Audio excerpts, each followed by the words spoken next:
যে কোনো রেস্টুরেন্টের থেকেও ভালো বিরিয়ানির রেসিপি আজকে কয়েকটি স্টেপ যদি আপনি ফলো করেন তাহলে এরকম মজাদার রেসিপি আপনি বানাতে পারবেন। চলুন আর চিকেন বিরিয়ানি তৈরি করার জন্য যে স্টেপগুলো ফলো করতে হবে, প্রথমেই আপনাকে চিকেন ম্যারিনেশন করতে হবে।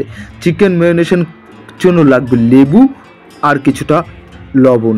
এটার মূল কারণ হলো চিকেনটাকে সফট করবে আর চিকেনটাকে জুসি করবে। এরপরে রান্নার মূল পর্বে বিরিয়ানি আর আলু তো হবেই। যাই হোক, আলুটাকে প্রথমে ভেজে নেব একটু লবণ আর হলুদ দিয়ে, আর এর সঙ্গেই আমরা তৈরি করে নেব পেঁয়াজ বেরেস্তা। আর এখানে কিছু একটা বাটা মশলা লাগবে।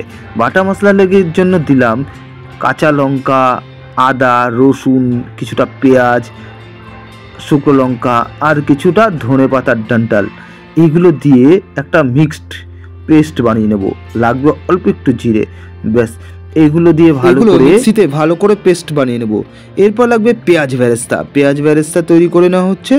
ব্যাস পেঁয়াজ বেরেস্তার তৈরি করার পর ওই তেলে আরও দিয়ে দিলাম সর্ষের তেল আর দিয়ে দিলাম কিছুটা গরম মশলা ফোড়ন, এখানে এলাচ, দারচিনি, লবঙ্গ।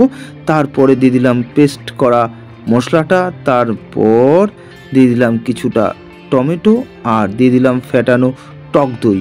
ভালো করে এটাকে মিক্সড করে নেব। এরপরে ফার্স্ট ম্যারিনেশন করা চিকেনগুলোকে দিয়ে ভালো করে মিশিয়ে নেওয়া হবে। বলেছিলাম যে কোনো রেস্টুরেন্ট থেকেও খুব মজাদার হবে, অবশ্যই দেখতে থাকুন। এর মধ্যে দিয়ে দিলাম কিছুটা পেঁয়াজ বেরেস্তা, আর এটাই সে ইম্পর্টেন্ট এবং অন্যতম উপকরণ, সেটা হলো খাসির চর্বি। আর এই চর্বিটা দিলে যে কোনো বিরিয়ানির টেস্ট থেকেও ভালো টেস্ট হবে। আপনাকে গ্যারান্টি সহকারে বলছি, এটা এত টেস্টি হবে।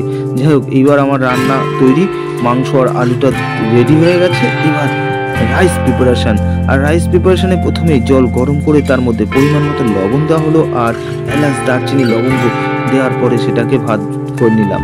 এবার লেয়ার তৈরি করার প্রথমেই কিছুটা মাংস আর ঝোল, তারপরে কিছুটা ভাত, তারপরে মাঝে দিতে হবে সমস্ত জিনিসগুলোকে। আর এর মধ্যে দিয়ে দিলাম দুধ, তার মধ্যে বিরিয়ানি মশলা দিয়ে এবার লেয়ারের উপরে দেওয়া হবে।